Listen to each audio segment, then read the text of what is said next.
All right, so it's been a while since I've made a video on Billie Rae Brandt, but she's made a lot of content since the last time I've seen her last month. Apparently, she had a problem with my videos. They were a little bit too inconsiderate. I'm going to keep it going because, of course, I'm in the right. So let's go ahead and just watch these objectively with a bias that's only tasteful and see what she really says. So the caption for this one, or the title, mind you, is going to be "Any man can be attractive." Now, we all know this isn't true, obviously. And I could say, and this is like the most basic observations, like, oh, a guy who's 4'11", who's like dysgenic and looks like Freddy Krueger. No, no, no. I'm saying, like, even if you take a guy who's short, who's like 5'4" and still a human being and is a little ugly, there's nothing he can do to be attractive to virtually any woman. But let's see what Guys, she did says. you know that literally any man could be attractive? You could be a 2 or a 3 out of 10 right now and be a 6 or a 7 above average in a matter of months. Not years, months. That's not true. The only way that'll ever happen is if you get intense plastic surgery or if you're already fat, okay? Like if you had, somebody like Chris Hemsworth and he's 300 pounds and then he's 6'4" and he goes down to like 200, then of course he'd get really attractive. But that's only because you're really fat. Case in point, the guy who plays Josh from Drake and Josh is above average looking now because he was super obese then. That's really the only way they can be really ugly to really good looking.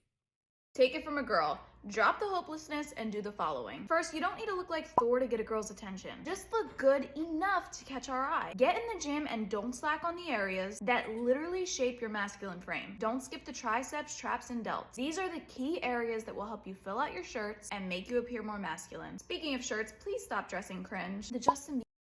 No matter how good looking a guy, no matter how much a guy works out, has no bearing on how attractive he is below a certain level. For instance, if you're 5'2" and jacked, you look like a fucking little miscreant rodent. If you look, or, like one of these Oompa Loompas, if you're, let's say 5'5" and you're jacked, still the same problem. If you are ugly and jacked, you're still not getting any play at all. Like, what are you talking about? These are ameliorating circumstances, okay? Bieber look is just not it. You don't need to spend a ton of money to have good style. I'd rather buy a cheap pair of pants and spend the money on alterations rather than some poor fitting designer clothing. Women like guys that look put together and clothes that fit well. This makes them look more mature and higher status. The third is so The clothes only matter if you're attractive enough. Don't get that confused. Again, she's not including that. simple. Get a haircut and style it. Go look up videos of how haircuts can change a guy's attractiveness. It is astounding. So stop using the below average excuse and start This is cope. Also, keep in mind, If you're a man who doesn't... Hold on. Look, she is right that every guy, if you want to maximize your results, needs to work out, needs to style, needs to cut their hair. Okay, true. But she's afforded that luxury as an above average looking girl who just exists, okay? So, like, ideally, every ugly guy would be jacked to her so that they're not as hard to look at. Would she date those ugly guys? No, of course not. So it's facetious on her end, or maybe she's not smart enough to understand that per se. But here's the other thing, too. It's like if I were to say, as a guy who's middle class, every guy working at McDonald's, work an extra shift, work on Sundays. Why not? Make more money. Work, bitch. Give me my fries. Now, that person is struggling. That person hates their job. But no, fuck them. Make them work harder. At least for me, I don't have to deal with it. Make the economy go up a little bit. Juice the GDP by 2% this year. Work harder, plebs. But again, I'm afforded that because I'm well off. But what about these other people? Okay? She's attractive. Okay, well, she can tell ugly guys, oh, work out, get these expensive clothes, or get them properly fitted because it doesn't cost her anything. Like, really? want a relationship, you're a feminist. All of you black-pilled men who are insisting that you don't have to change, but rather the world around you has to change. You're no different than any other woke chick marching with a pink hat on her head. In fact, all those women who you claim are allergic to accountability, you're literally doing the exact same thing. I'll say it since your Reddit pals, your parents, your friends, and your brothers won't. Women don't like you because you're a bitter, lazy, and miserable loser. He's getting exactly what he deserves. She's serving a lot of delicious cunt, okay? And you know what? You can praise that to an extent, but when you really break it down with Billie over here, that is like really condescending. And that's what she really thinks of her fans, okay? Think about it. A lot of people that watch her are red pill, black pill, whatever have you. These like nerd terms. Well, there's a lot of truth to them for one. Two, again, that's what she thinks of you people, right? Just imagine that, because when you really break it down, she's saying people don't like you because you're a bitter loser. But the fact is that if you're already out the game, you can be a sourpuss hater, but you're already off the team. It doesn't matter what you say. So, like, if you're already a loser and you're a bitch later on, that makes sense, actually. You know, it'd be one thing if you're good looking and you're still a douche, then maybe you're me. But the point is that obviously these guys that are like incel for real, you know, these 5'2" balding Indian guys, No wonder they're bitter. And you might say, like, well, nobody likes you because you're bitter, but nobody liked them to begin with, regardless. Regardless. If a woman is 5'2", she doesn't owe you the charity of rejecting a 6-foot guy who she actually likes. If you're an unattractive guy who's out of shape and lacking any charisma, she's not obligated to take you on and pretend you're worth any of her time. Nobody, okay, but who's saying that? What obese guy is genuinely saying, oh, I need a hot girl? The biggest example of that would be Elliot Rodger, who's a guy who was decent looking, 5'9", Asian, right? Okay, this guy wanted a hot blonde girl. And mind you, he was average, okay? What guy who's actually really ugly and fat is asking for some hot bitch? What, really? If you're a negative deadbeat who wants to drag everyone down, what girl is ever going to want to be around you? And what makes you even sadder is that you try so hard to pretend that being in love isn't amazing. You are not red-pilled. The red pill is You make it so, like, you say that love isn't amazing. Okay, that's like so gay. I know that she's like a girl, but still, what the the fuck, truth, man? the real world. You are black-pilled. So don't try to hijack the truth when you're already lying to yourself. If you're a man who doesn't want a relationship, you're Let's hit it. What's up, my guys? I've got good news for a lot of you. You're gonna be sexy this winter. And how do I know? Because it's so easy to be winter sexy. You literally just need 3 things to look like the hottest model walking on the streets. So pay attention. Number This is 1, hyperbole. a nice overcoat. Guys, an overcoat is so versatile and sexy. It has a luxurious, classy look that just completely elevates your status in the eyes of any girl. Number 2, a scarf. What does she do with her lips? Are they like fake or are they good? I don't know. Scarves aren't just warm. They add a really nice accent to your outfit that catches people's eyes. Plus, you could wear it a number of different ways, depending on the weather and the style you prefer. It's like the tie of winter fashion. It just makes you look put together. Boots. Every hot guy wears boots in the winter. My personal favorites are Chelsea boots. They're masculine and can be both casual and dressy. Okay, this is the sort of niche she needs to go for, where it's like, okay, you're an attractive girl. What do you like? This makes sense. Other advice where a guy should be giving you it is obviously inappropriate. Many people still can't just accept. The world needs men, masculine men. And here are some really uncomfortable truths for people that can't wrap their heads around that. First, men are not lacking emotional intelligence. Just because they don't show their emotion doesn't mean that they don't understand what they're feeling. That stoicism is strength, not a weakness. And honestly, more women could learn from those men, not the other way around. Second, masculinity is not dangerous. And that's a good thing. The most peaceful men I've met are the ones capable of the most damage, because they understand their power and the responsibility that comes with it. We shouldn't be telling young men to be less dangerous. We should be encouraging them to channel it properly, in service of those they love. And finally, masculinity does have a soft side, and it's so cute when it comes out. It just makes women want to grab that beast of a man and show him all the love and affection he deserves. And when you find her kissing your cheek, I hope it's after you use T. Shanley to make sure it's nice and soft. Oh my fucking God. Okay, I mean, that's a good take. Now, granted, have you not heard that before from somebody else? But okay, fine. We'll let that one slide. Men, Okay. it seems like most of you want a traditional woman who stays at home, doesn't work, and takes care of the kids. Many of you also believe that women who mooch off men are just gold diggers looking for the next wallet to marry and divorce. Let me break this down very simply for you. If you want a stay-at-home wife and kids, you have to sacrifice something. Are you going to sacrifice your luxurious life for a simpler one so you can support a family? Or are you going to work twice as hard to maintain your current lifestyle while supporting a family? Because you can't work the same amount and maintain your lifestyle unless you combine incomes, which means your wife is not staying at home. I also get that men have it hard in the dating world, and women are more brainwashed and entitled than ever. I also fully understand that family court discriminates against men, but if you think that gambling your money on a marriage is a raw deal for you, guess what? It's also a raw deal for a woman to sacrifice her career and stay at home with zero insurance against you ruining the marriage. Your voices have been heard loud and clear for years now, and we've made a ton of strides in the fight for men and masculinity. But Okay, that's gay. That sentence was super gay. Also, unfortunate freeze frame. But also, I agree with what she's saying. So again, she's getting better. She's getting better. I'm not going to lie. This is actually peaking. This is actually kind of good now. As of a month ago, okay. I'm sensing a change in tides here. But let's see what else.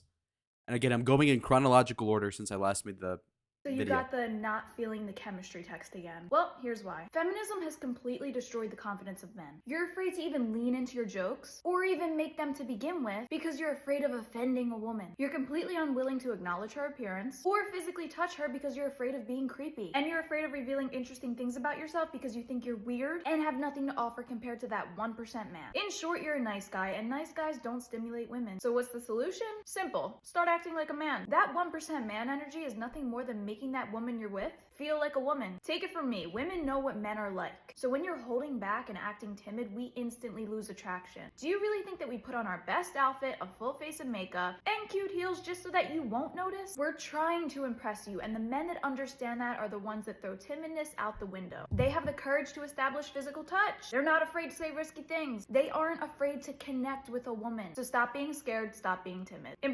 Okay, she's completely right as long as she's into you, though. That's the thing. Because think about it, men are perverts, men are pigs.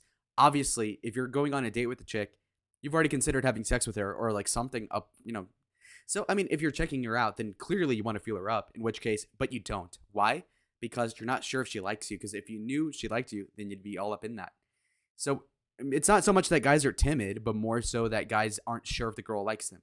Okay? You're not dealing with a bunch of jocks that are like, oh, I'm not touching my girlfriend. No, I mean, that isn't the problem because they're liked. It's more so guys that are in the in-between zone is what I would say. Look, women need to be held accountable. Feminism has made it normal to constantly blame men for the problems of women, when in reality, our own nature and the way we interact with each other accounts for most of our issues. Women sit around and listen to each other bitch about dating, and for some reason, we always wind up siding with each other, don't we? It's never our fault, even if we find ourselves in repeated situations or dating the same type of guy over and over again. Women will stand in solidarity with victims of abuse and then go abuse men on public forums like, are we dating the same guy? And even if you don't post in there, you still stick around for the tea instead of working to end it. Women will cheer on some overweight girl practicing body positivity and then shrug their shoulders when that girl complains that men aren't attracted to her. Women will complain about WNBA players making pennies compared to LeBron James, but never ask themselves why the Kardashians are billionaires or why a reality show about husbands has never been made. All feminists do is tell men that they have to change, which just means they're still dependent on men to solve their problems. Doesn't that defeat your whole point? Start doing some thinking of your own and hold. Okay. Again, I agree, but it's also so fucking, you know what I mean? It's kind of like when they do the halftime coach interview and it's like, okay, well, what's up? And it's like, well, we need to score some touchdowns, stop them from scoring on us. And actually, we need to prevent the field goals and we need to block these kicks. Okay. But all right, fine. I'll give you credit. Okay, let's see what else.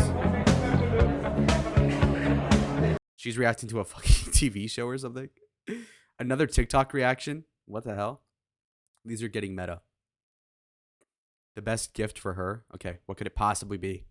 I'm going to give you a hot take on how to purchase holiday gifts for women this year. Stop purchasing superficial items and start buying things that the two of you can use. Things that will bring you closer together because a $4,000 bag won't. For example, I requested non-toxic cookware this Christmas. We both benefit from that. And speaking of things you both benefit from, I have to show you my new favorite thing. Sheesh. Okay.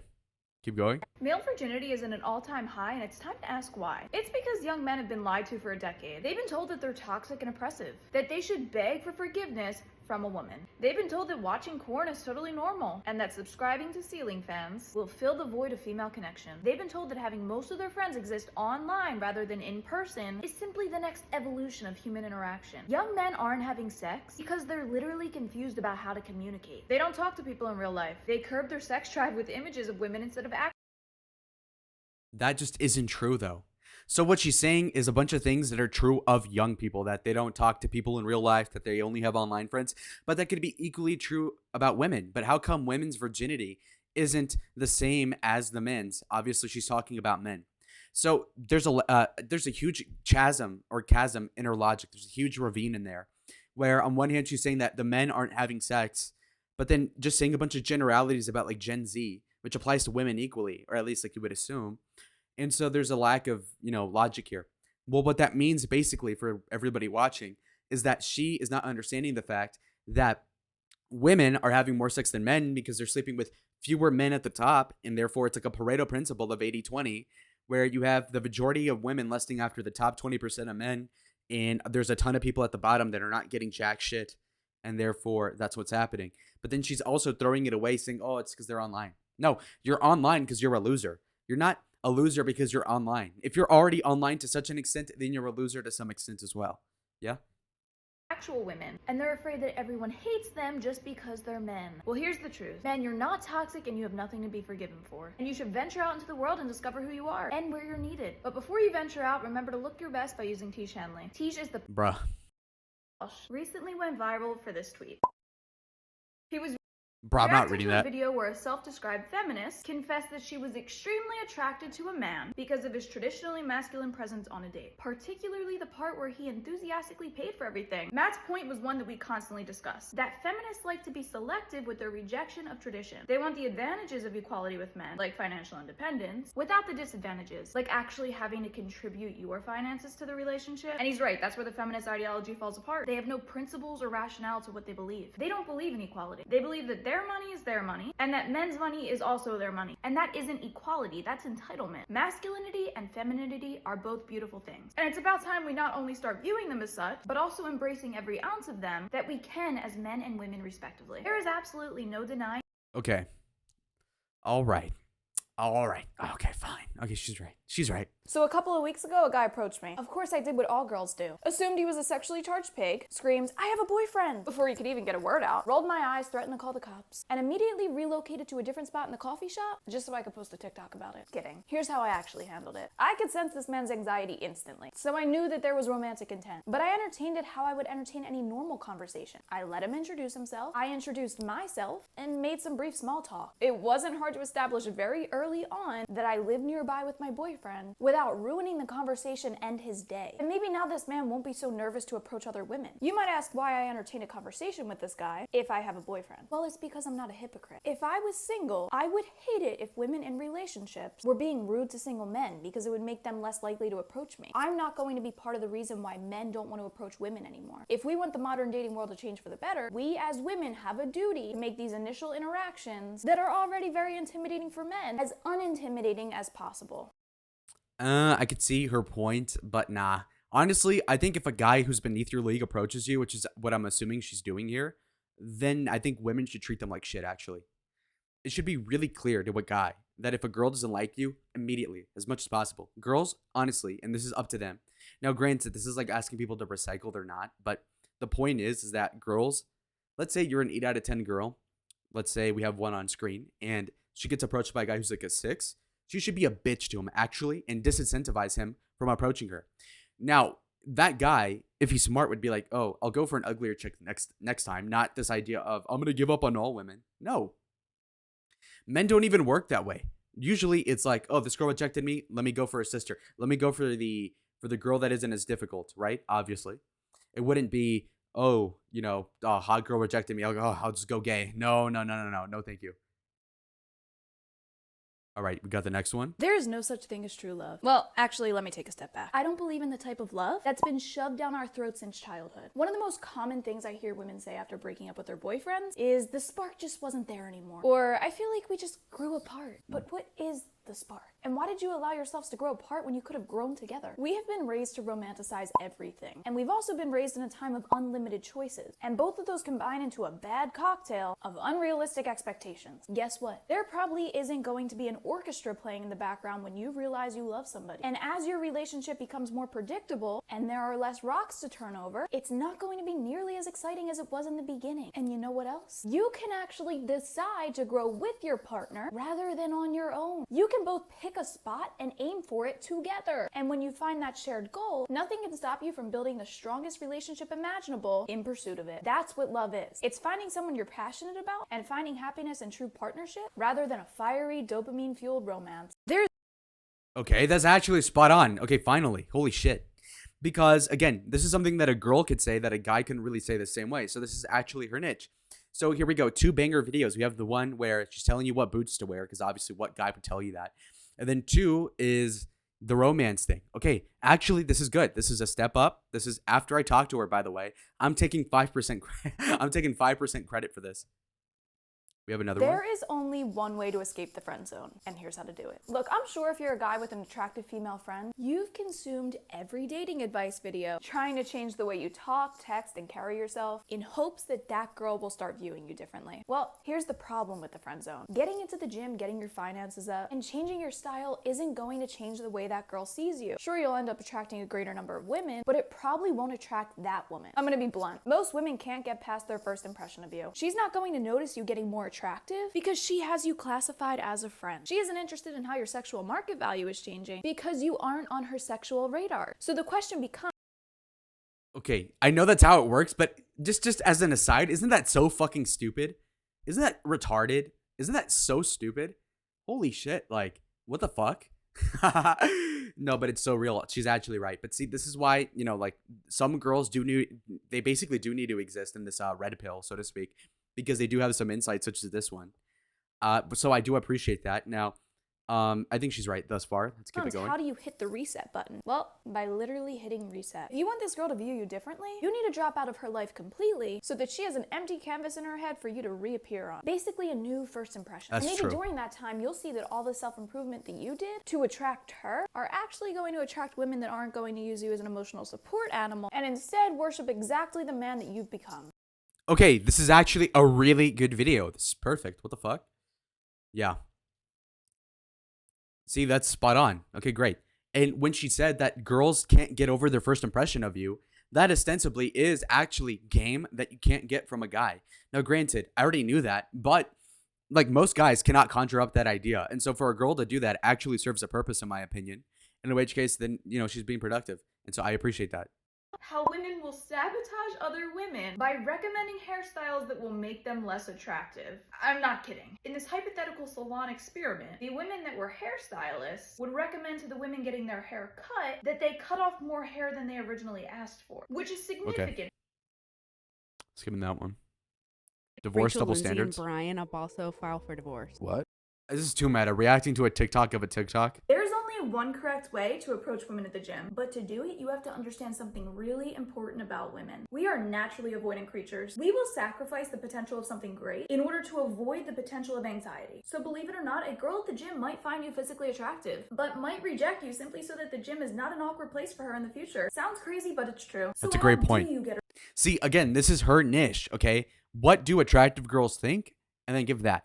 Not like, oh, Andrew Tate said this 2 years ago in a TikTok. Let me regurgitate that. No, it's, okay, you're a cute girl at the gym, trying to grow an ass for once, doing squats. Okay, what drives anxiety up and what should a guy avoid doing? Okay, fine. There you go. Like you. Don't hit on her. No, I'm not saying don't talk to her. I'm saying don't hit on her. At least not the first time you interact with her. Your goal when talking to her for the first time should not be to get her number. It should be to lower her anxiety for the next time you see her. Ask her if you could work in on a machine. Ask her to spot you. Create natural gym small talk about the music or the equipment. Just be the normal guy who becomes a friendly face for next time. Making a woman comfortable in an environment where most men probably make her feel anxious is your ticket to success. So now, here's the thing, right?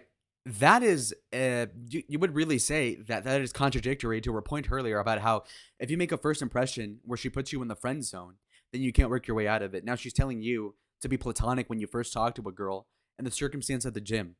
So that is contradictory unless you say that otherwise, if you're too forward at the gym, you're gonna creep her out. So interesting little dichotomy there. Whew. All right. Anyway, let's keep going. My horrible first date. So let me tell you about the biggest ick I've ever gotten on a first date. I pull up at his house so he can drive us to the dinner reservations he made, and this large man walks out wearing a maroon suit jacket that would have been 2 sizes too small on Kevin Hart. He proceeds to drive us to the restaurant in a hatchback that looked about a year overdue for a car wash. And before we even get into the restaurant, he's asking me about my wine preferences and says we'll talk to the waiter about the different flavor profiles or something. I don't know if I've ever been turned off by 3 things so quickly in my life. And I was honestly just hoping the food was good at this point. Fast forward a couple of years, I am now in love with that man. And the reason I tell you this is to demonstrate how insignificant these icks are for your potential with a girl. Your charm stems from your— That is actually really telling because I met her boyfriend or whatever, and that guy, as far as I know, is being walked on with a leash, okay? Like, certainly she's the fucking dominant one, from what I could tell. And I think that tells a lot, right? Where he's trying to get different wine profiles, which I don't even know what that is. Basically trying to ascertain, like, I'm a man of good taste, bitch. You like this Chardonnay, whatever. And then all of a sudden, trying to impress her. Meanwhile, she can just read that. And she's already more mature than he is when it comes to romance, when she can tell just by the fact that he's trying to impress her so much that he's at a deficit of attention where he's more attracted to her than she is to him. Now, granted, I saw the boyfriend in real life. He's like a built 6'3", decent looking guy. So again, with that sort of frame, you ought to be confident. And again, Billie is above average, but realistically, she's a small, like 5'3", white chick, like a 6 without makeup, okay? So she's not anything crazy. And mind you, I'm seeing that as a guy who's like 5'8", just completely unimposing, but I am confident. And so you got to really consider this. And so when he enters that relationship, he's coming in at a deficit the way that she views him. And mind you, virtually every time a girl says, oh, he approached me this time and I didn't like it, but then later on I loved him, that means that he's a bitch. Okay. Think about it when you look at TV shows or anything where it's, oh, yeah, I rejected your dad 10 times and then I said yes after college. Well, what does that mean? Train ran.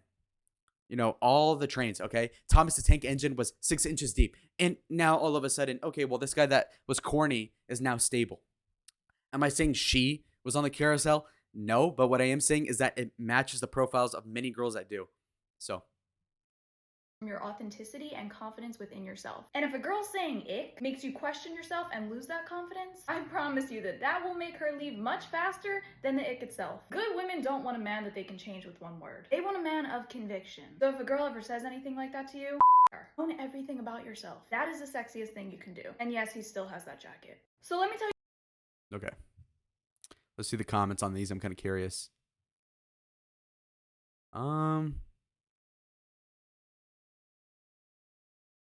Let's see. Okay. His height and face saved him, lol. Well, this person doesn't even know what he looks like, probably. Let me see.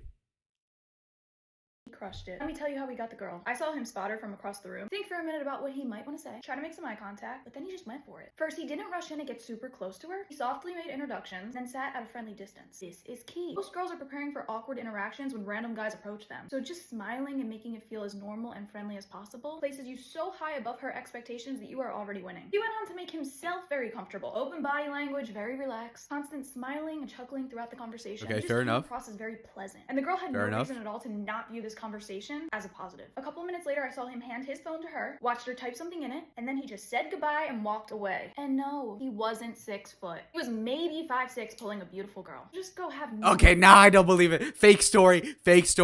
If it is true, sign me up. What the fuck? Really? Cap alert, really? Beautiful girl. Beautiful. By the way, women are notorious for lying about how hot a girl is. Oh, you're beautiful. Beautiful girl. She was probably like a 6.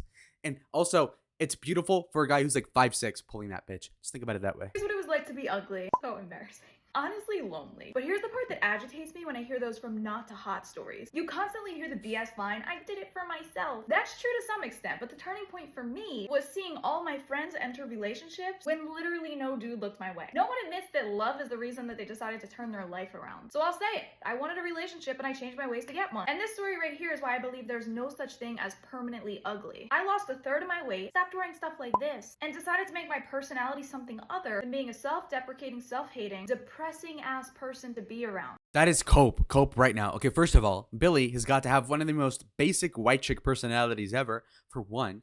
Two, think about it this way. If you were at a bar, do you think she'd be riffing or something? When she enters every single fucking video that I can think of with, what's up, my guys? Bro, that is the most generic script you could go for. She should work at a call center. And I think every Indian guy there would be in love with her at the T-Mobile. So anyway, when we're talking about her, oh, I was ugly. Yeah, you're posting pics from when you were like 12. Like, yeah, of course, when a girl's underage, she won't be like, there's ugly ducklings for sure. Yeah. And so think about it that way. Plus, she was fat. And did I make that point earlier? Oh, you were fat? Well, I mean, doesn't that explain a lot? Obviously. So guys, if you want to find her and seem to be running into the same problem, you know what you need to do to go get it. And if you start now, just imagine where you could be by the end of the year. So here's what it was like to be ugly. Again, so she's fat. She's literally fat in this one, like fat as hell, and she's like 11 or something. And then in this picture down here, she's all right looking, but I mean, she's nothing crazy, okay? That was before she knew the wonders of it's the miracle drug makeup. I'm exaggerating, but, definitely helps.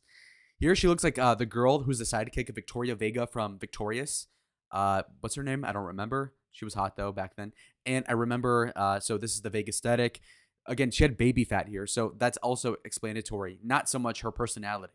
Just that she lost baby fat and looks better because of it. She's in shape now, and she has makeup that boosts her up like 2 or 3 points.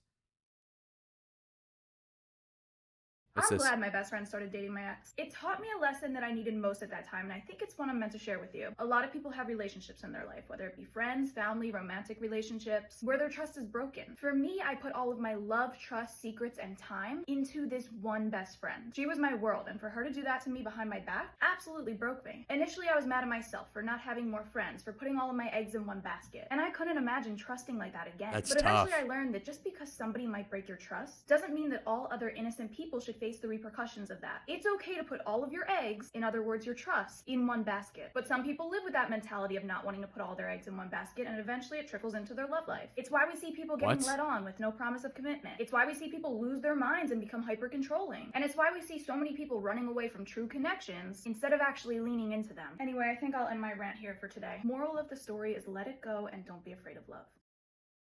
So wait. Wait, hold on. So don't put all your eggs in one basket, but actually do, but also don't get sad when you lose it all. What? It's like a gambler. Look, don't be afraid of betting it all, but also don't cry too hard when you lose it all. Well, I mean, then maybe don't lose it all, right? Or, am I tripping? Maybe she's tripping. Let me tell you about my biggest issue with red pill influencers. I used to think they all wanted to defeat feminism, but now I'm just realizing that they use feminism as an excuse to encourage negativity and toxic behavior amongst men. They bitch about Gay. women being hoes, but encourage men to be more promiscuous and create more hoes. Okay, They valid. nihilistically claim that modern women are completely irredeemable, and rather than encouraging men and women to go change their ways and right the wrongs, they just bitch and moan while collecting a paycheck from the angry, hopeless men that they create. It's all bitching with no solution, and I've spoken highly of these guys in the past, and was certainly inspired by many of them to join an important fight, but my patience and admiration is starting to disappear. Feminism is fundamentally evil, and I'm not going to concede to living a life where we allow it to exist with no opposition. Let me tell you about my biggest issue with red pill. Okay, she's right about this for the most part, but what you also have to consider, this is an important wrinkle, and I think as a girl, she doesn't understand this, but basically, it's one thing to be a red pill guy who's sleeping around with girls in their late 20s, early 30s, who are already ruined. It'd be one thing if they're like deflowering these girls and wow, they're causing a problem, they're whoremongering and they're making hoes, so to speak. But I mean, if you're sleeping with a girl at a club who's 27, odds are she's done it before. You're not really the reason why the society is collapsing. It's the guy in high school who takes her virginity. It's the guy in college that takes a girl's virginity. Those first 5 guys that a girl sleeps with that basically, for a lack of a better term, is like the dog pissing on a tree and marking their territory. And so that's actually the problem in society, obviously. So, to begrudge these guys who are sleeping with these hoes, they're not ruining society. These hoes are hoes already. You know what I mean? It'd be one thing if you're, okay, think about it this way. What's worse? A drug dealer who's selling drugs to a guy in his 40s who's already been on crack for God knows how long, since the floppy disk was still relevant. And meanwhile, you have a guy who's selling drugs to a bunch of girls and boys in high school. That guy who's selling drugs to high schoolers that are doing it for the first time are legitimately, no joke, ruining their lives forever. Okay? These guys that are red pill, that are sleeping around with teenagers and girls in their early 20s, could legitimately be making the society worse. But if we're taking a guy who's red pill, who's 45, sleeping with a 35-year-old single mom, okay, that's bad, but it also really isn't that big of a deal, to be honest. So just to lay that out real quick. On the flaky, something came up, text from a girl. Well, here's the honest reason girls flake. But first, speaking of flaky, a girl will definitely flake if you have flaky skin. So I'd recommend taking care of that ASAP. Bruh, no way. Come on. All it takes No. is blushing. Why they won't tell their friends that they're overweight, and why they don't hold each other accountable when they make bad decisions. So what exactly does this mean for flaking? It means that a girl would rather not go on a date at all, or cease communication completely, and go on one and have to tell the guy, I don't like you. Girl will not text you and say, I'm not interested anymore. She'll either ghost you or friend zone you, and it's because in her weird girl brain, she would much rather you be confused than upset. To her, you being confused means you aren't angry or sad. You're just confused. And that isn't as bad. So she gets what she wants. She ends her interactions with you, and she convinces herself that she left in the least negative way. Okay, that's spot on advice. Again, that's the niche you need to go for here, is basically girl advice. Girl advice, stick to this. I like this. Also, the outfit's good. It gives the impression she has bigger boobs than she really does. So that's good. All right. Women ruin the dating market, but here's how we're gonna be the ones to fix it. It used to be that women enjoyed not being men. We weren't quick to anger, we didn't fight each other. We were the prime example of what it meant to be civil. But now so many women are just ratchet. And worse, they wear it like a badge of honor. Whether it's those hardcore female rappers pushing nothing but sex and money, or feminists arguing that they can and should do everything that men can do, women have completely lost touch with what it means to be feminine. And more importantly, they've completely abandoned their responsibility as a woman. So it's time to make true femininity sexy again. And it's time to fulfill our responsibility as women. Set the sexual marketplace sky high and only reward the best men that are able to pay it. And I don't mean with their money, I mean with their character. The men who embody true masculinity and respect true femininity. If we can soften up for those men and men can harden up for us, we will create the greatest generation of children the world has ever seen. And I have no doubt that we can do it. Women really. Okay, she's right again, but also, you know, if you're a trad girl on the internet, then log off. You know what I mean? Like, it's a difficult thing. It's an oxymoron, but it's so real. Next video. Or did we just get the most recent one? Wow. Alrighty, folks. So in resume, I'd gone a while without making content about Billie Rae. Basically, she's getting better, honestly. The messaging is better. I think this is a little more cathartic because I have met her now and she has pressed me. And she's like, well, what did she even tell me? I forgot. She was basically mad that I called her a whore on the internet, which, you know, was I right about that? I'm not going to back down from anything. I'm obviously right about everything, no matter what. But I will say that she is getting better with the messaging, and that's good to see. And honestly, what people need to hammer down, if you're an e-girl, which they shouldn't exist, but let's say they do. It's like, you know, illegal aliens. You know, you got to abide by the laws within the confines of you already breaking them. So let's say you're a girl on the internet where you shouldn't be. And let's say you're having men feed you advice. Here's the thing. Stick to what girls can say. So like when you're giving fashion tips, that makes sense. When you're talking about why girls flake or why girls do such and such, or why approaching a girl at the gym might be bad because of this niche scenario that only a girl would know about. That's actually important. There's a use for women. And that's why people will be like, oh, you can't be friends with girls. But girls have certain things to offer as friends that guys don't. And so that's important. So find what that niche is. And that's what I would recommend for her to do. And insofar as the content goes, 2/3 of it is shit, to be honest. But the third is getting better. Before, it was like maybe 10% of the videos were good. Now it's like 30-ish. So she's getting better. We're going from like AIDS to chlamydia. So it's getting better. So saludos. Adios.